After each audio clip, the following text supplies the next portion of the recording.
എൻ്റെ ജീവിതമാണ് എൻ്റെ സന്ദേശം എന്ന ഗാന്ധിജിയുടെ മഹത് വചനം പോലെ എൻ്റെ ചെടികളാണ് എൻ്റെ ഉദാഹരണവും. സാധാരണ ഉണക്ക ചാണകമാണ് ഞാൻ ഈ ബൊഗൻവില്ലകൾക്കും ചെടികൾക്കും എല്ലാം ഉപയോഗിക്കാറുള്ളത്.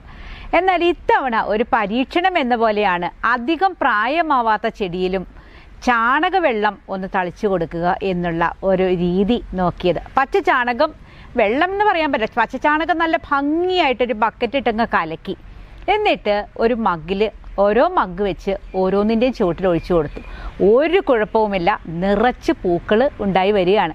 ഓരോന്നിലും അതായത് വലിയ ചെടികളിൽ മാത്രമാണ് സാധാരണ ബൊഗൻവില്ല എൻ്റെ പൂക്കാറുള്ളൂ. പക്ഷേ ഇത് ചെറിയ ചെടികളിൽ പോലും, ഞാൻ ആ പോട്ട് കാണിച്ചു തരാം, ചെറിയ ചെടികളിൽ പോലും എങ്ങനെയാണ് ഇത്രയധികം പൂക്കൾ ഉണ്ടാവുന്നത് എന്നുള്ള ഒരത്ഭുതം തന്നെയാണ് ഈ പച്ച ചാണകം കലക്കി ഒഴിക്കുക എന്ന വിദ്യയിലൂടെ ഉണ്ടാക്കിയെടുത്തത്.